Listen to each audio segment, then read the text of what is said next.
ကွာငါခြေထောက်၄ယောက်နဲ့အဲကြော်တိုင်းစီးပြီးတော့ဝင်ပြိုင်တာကွာငါဘိတ်ကြီးရပြီးတော့ပြိုင်ပွဲကထွက်ရပြီကွာဟာဒုက္ခပါပဲကွာငါက round 2မှာနိုင်သွားရဆိုရင်မဲ့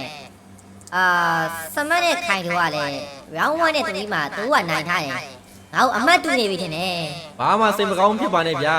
အဲချော်တိုင်းစီးပြီးတော့6တော့4ချောင်းနဲ့ဝင်ပြိုင်လေနိုင်တဲ့လူကနိုင်ပါပဲရှုံးတဲ့လူကရှုံးပါပဲဗျာခုဆိုရင်ထုံထုံစာဝါကြီးက round 2မှာနိုင်သွားနော်ပြီးတော့ခိုင်တို့ကလည်း round 1မှာနိုင်တာဆိုအမှတ်ကတူနေပြီအိုင်တို့ဘယ်လိုလဲကျွန်တော်လည်းအမှတ်ကတူနေပြီဗျာကျွန်တော်တို့ယောက်ကအမှတ်တူနေတော့နောက်တော့ထပ်ပြန်ကြတာပေါ့ဗျာဟုတ်တယ်ဗျာအမှတ်ကလာတူနေရဆိုပြိုင်ပွဲချန်ပီယံဘယ်သူလဲဆိုတာကိုသိရအောင်လို့နောက်တစ်ပွဲတော့ထပ်ပြိုင်မှလည်းတူတယ်နော်ဟာဟိုတော့မဘာကြီးရောဗျာဘာကြီးတွေ့လို့လဲ Oh my god ဒါဘာပေါ်တယ်လဲကွာငါ့ကိုဆွဲခေါ်နေပြီ